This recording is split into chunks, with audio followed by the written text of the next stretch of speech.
My name is Shinn, and I'm a psychiatrist and a researcher at McLean Hospital and an assistant professor of psychiatry at Harvard Medical School. And I'm also a faculty member in the Harvard-MIT Division of Health Sciences and Technology. It's kind of a mouthful, so we'll just call it HST from now on, Harvard-MIT HST program, where I teach the preclinical psychiatry course for second-year medical students. I an undergrad, in college, and I had already decided that I was going to be a psychology major. And then, I learned about the topic of neuroscience when I was in college, and so I was like, oh, actually, this is a way in which I can understand psychology and biology together, so switched over to neuroscience, and then, learned about some of the research that was happening in the neurosciences, tried some basic science research labs, and it didn't really fit me, and then I found a wonderful neuroimaging research laboratory at the New York State Psychiatric Institute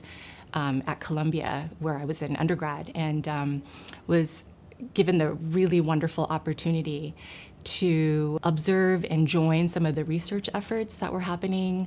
I got to interact with psychiatrists who were researchers, and just the idea of being able to see what's happening in the brain of someone who's living and experiencing schizophrenia.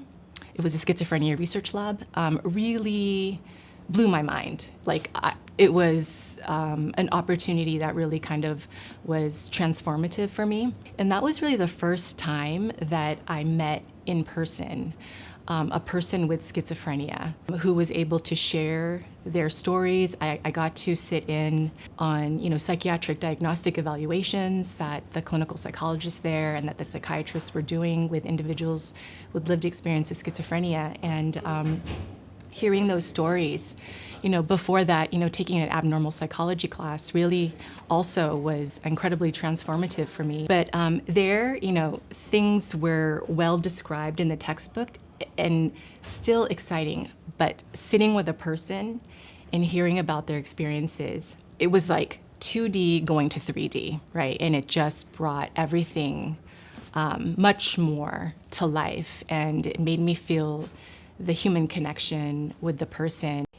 I don't have formal background or training in medical education.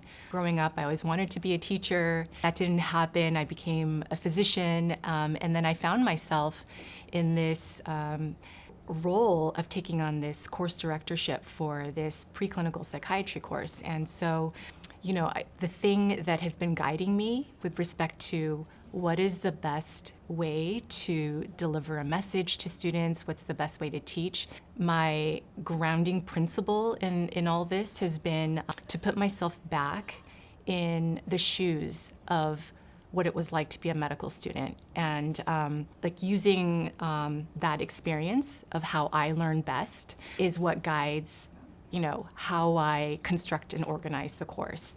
The narratives of individuals can really bring 2D material to life and bring it to 3 dimensions. And so the way I think about teaching is, there are certain topics that I do feel that I have expertise in teaching. There are other ones, for example, the second session of this 12-week course focuses on diversity in psychiatry. And I'm not an expert on the impacts of racism on mental health. So, I bring an expert in to teach about that. I'm not an expert in the mental health impacts of being a gender minority, and so I bring in an expert to talk about that. I don't have lived experience of psychosis myself. I can't teach to bring that to 3 dimensions in the way that I think it needs to be brought to really have an impact on the students. So I bring experts on that. And so, I've had panelists come and speak, sharing their perspectives from lived experience. And so panelists have been individuals who are certified peer specialists with lived experience of psychosis, as well as people with lived experience who are members of students with psychosis. And I've had the immense privilege an honor of having them agree and accept my invitation to be a part of this course and to help teach the next generation of physicians and physician scientists, and really bringing that material to life. And I think there's no better way to educate than to combat stigma, than to show the students what living with schizophrenia is like, what living with psychosis is like, and how people can live very full, rich, meaningful lives with this condition. And when people share that plot line of what they have been through, the struggles, the adversities, and how they've been able to show resilience and their strengths and the ways in which they can be creative in navigating their illness journey and then their recovery journey is so inspiring for students. Many of the students afterwards will talk about how,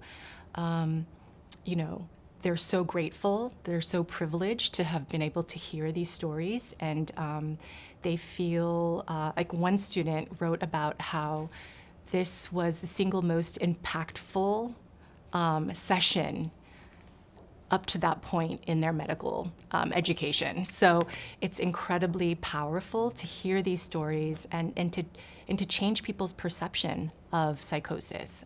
Because again, I think the misperceptions, the misconceptions that are like reified over and over in the media and in society really are hard to deconstruct. And the best way to do that is to bring in the experts.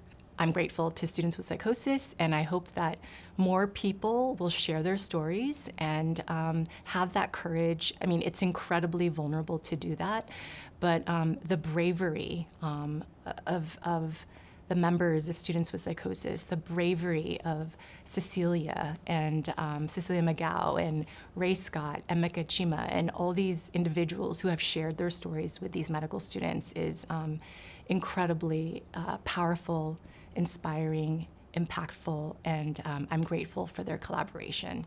Care is available, and so if you or a loved one is experiencing anything that might be concerning for psychosis, there are an expanding number of medications that are becoming available. At this point, we have more than 20 different antipsychotic medications. These are schizophrenia medications that can also be used for bipolar disorder, as well as a number of other conditions. We have so many antidepressants. We have a lot of medications, and beyond medications, there are comprehensive treatment programs that can provide care that is holistic and compassionate, that really goes beyond medications, that can provide psychotherapy and connection with others and building of communities. And this is what Students with Psychosis does so well, right, is provides individuals with the community they need so that they don't feel isolated and they can help advocate for one another,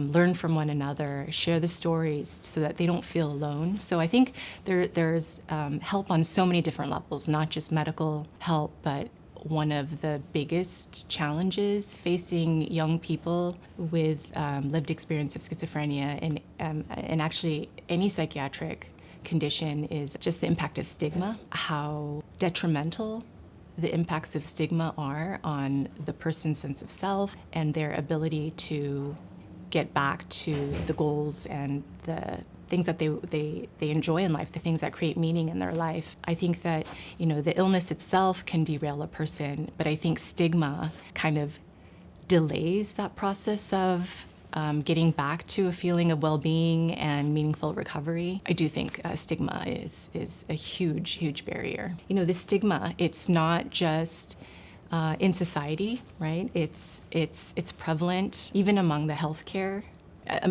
professionals. This is, I think, where I feel that I can contribute. I think it's important to educate our doctors, our future physicians, and our future physician scientists about the detrimental impacts of stigma, and to humanize mental illness, and to let them hear the stories, that people are so brave to share about their lived experience. And so this is something that I'm really proud to do as the course director of the Harvard-MIT HST program that I had mentioned earlier on. Medical students who are very, very early on in their career. They're in their second year of medical school. The first two typically being in the classroom-based learning, followed by 2 years of more clinically based learning that they're doing on the wards in hospitals. I'm able to expose medical students, whether or not they want to be psychiatrists. The majority will not become psychiatrists. The majority will go into surgery or OB-GYN or pediatrics or internal medicine or so many other different fields of medicine. And all of them inevitably will encounter and interact and treat and provide care for people with lived experience of psychosis as well as other psychiatric challenges. To be able to provide that basic foundation for how they can think about people with mental illness, mental health challenges, and the ways in which they can better care or best care and best care for people with mental health challenges with respect and dignity and not seeing these illnesses as stigmatizing. I think that educating medical professionals very early on can do so much to change the attitudes in society and in our healthcare system for how people with psychosis access care and obtain the best possible care that they deserve. There's a high rate of co-occurring non-psychiatric medical conditions, whether it be heart disease, diabetes, chronic pain, all kinds of medical conditions that are, that it's really about treating that whole person, mind and body. And when they go to the surgeon, when they go to the pediatrician, when they go to other medical specialists, it's so important that they know how to care for a person with psychosis and other mental health challenges. So that's kind of what I'm dedicated to doing as a course director for this Harvard-MIT HST. The medical students there is to try to shift attitudes that people are coming in to the course with based on, misconceptions, I think, that are influenced by, negative media portrayals of people with psychosis, and to change that as early as possible